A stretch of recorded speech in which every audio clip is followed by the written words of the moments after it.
Bill Maher may have set the record for the greatest number of falsehoods or strawman arguments in the shortest conversation on Palestine and Israel.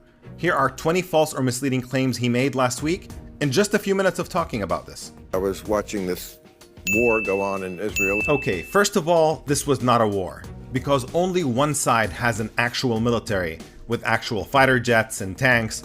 But even if you wanted to call it a war, it would not be a war in Israel, because the overwhelming majority of the bombs were dropped on Gaza, and the overwhelming majority of the dead were Palestinians in Gaza.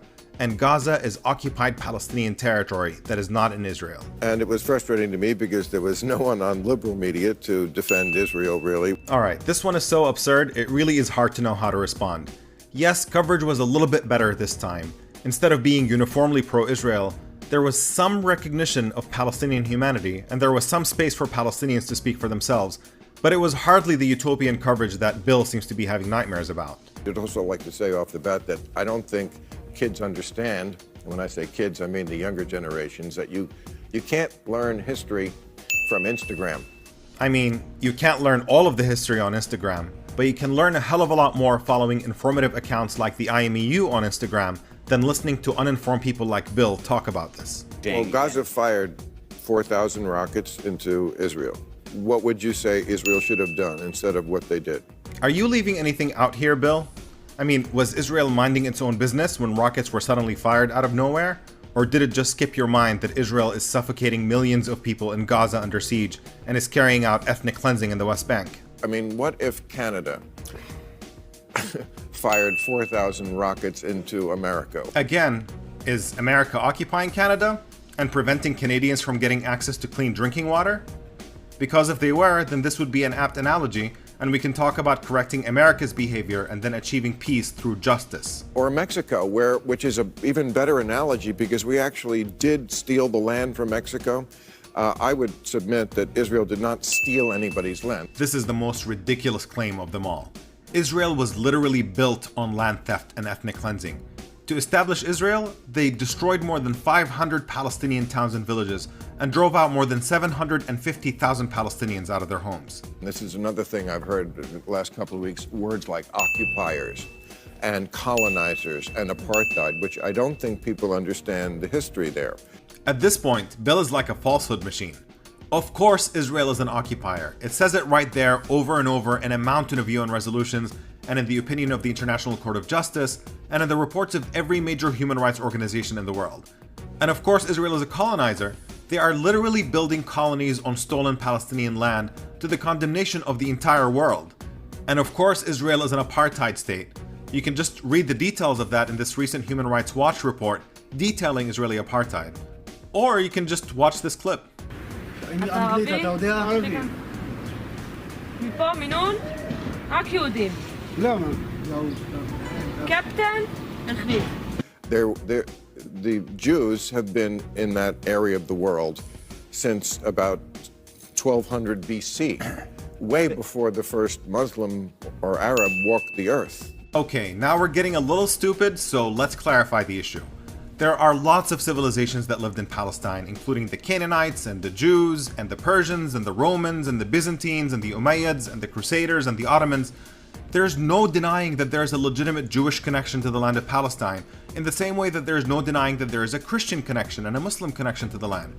But in the same way that the Christian connection doesn't mean that the Vatican can come along and drive Palestinians out of their homes and claim the land, and in the same way that a Muslim connection to the land, which is a legitimate one also, doesn't mean that Saudi Arabia can come along and drive Palestinians out of their homes and claim the land.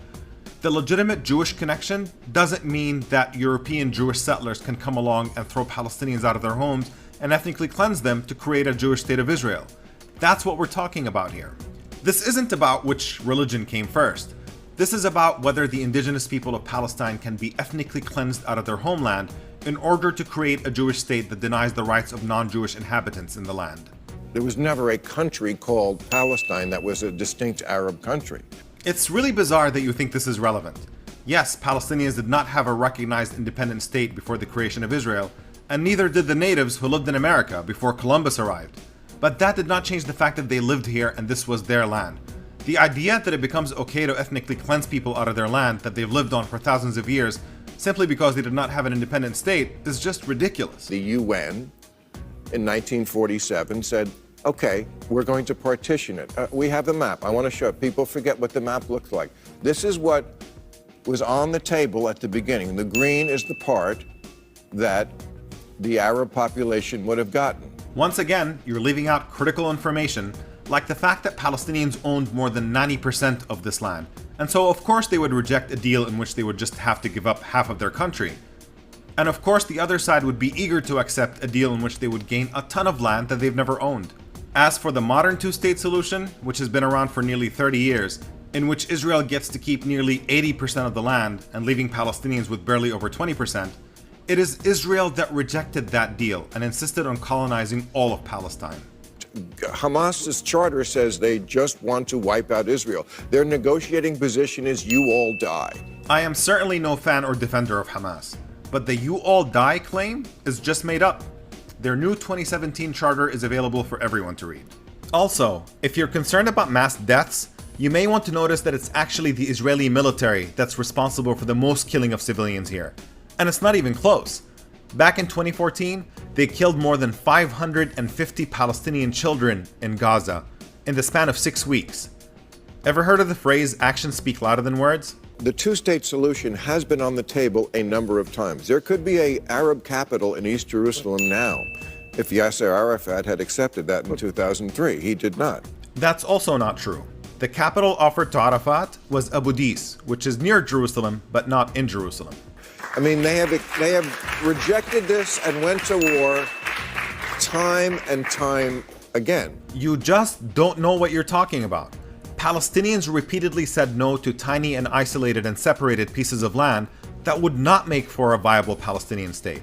In fact, what Palestinians were being offered at the end of the so-called peace process was so ridiculous that even Israel's own foreign minister at the time said that had he been Palestinian, he would not have accepted it. Camp David was not the missed opportunity for the Palestinians, and if I were a Palestinian, I would have rejected Camp David as well. This is something I put in the book. And, as far as Gaza goes, it's amazing to me that the progressives think that they're being progressive by taking that side of it, the Bella Hadids of the world, these influencers. I just want to say, in February of this year, a Hamas court ruled that an unmarried woman cannot travel in Gaza without the permission of a male guardian. This is yet another ridiculous strawman. No one is defending the regressive social and political attitudes of a Hamas-affiliated court. The Bella Hadids and the influencers are speaking out against Israel's killing of Palestinian civilians and children. And seriously, Bill, shame on you for covering for those killings by dragging in the extraneous and completely irrelevant issue of an indefensible court decision. From the river to the sea, Palestine will be free, is I think what she chanted with people. That is a PLO slogan that means Israel from the river to the sea, is that there will be no more Israel. When the civil rights movement in America demanded freedom and equal rights, that was not a call to destroy America. It was a call to transform the country from an apartheid state into a country in which everybody's rights were respected equally. Likewise, the call for a free Palestine is not a call to destroy anything or anyone except the discriminatory apartheid regime that rules the land. It's a call for a more inclusive future in which every Israeli and every Palestinian can live together in freedom and equality. That included Yes. the Arab Party. Correct. And once you're part of the government, if Right. they need your 3 votes in the Knesset to get to 61, Which no you have real power. apartheid state ever Right. did. What's it? An apartheid we think of as South Africa. מפה, מנון, רק יהודים. The Israelis, they have made mistakes, but it's an apartheid state because they keep getting attacked. Wait, Bill is trying to have it both ways here. Which is it? Is Israel not an apartheid state, or is it an apartheid state because they keep getting attacked? You know, every apologist for a racist system has defended it by insisting that the oppressed had to be denied their rights because they are too wild or dangerous to enjoy equal rights. And this is fundamentally no different.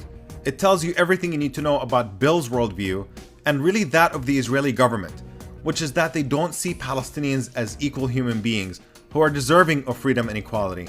And this is precisely why Israeli apartheid persists. And it's also precisely why this crisis will not end until Palestinian humanity is recognized.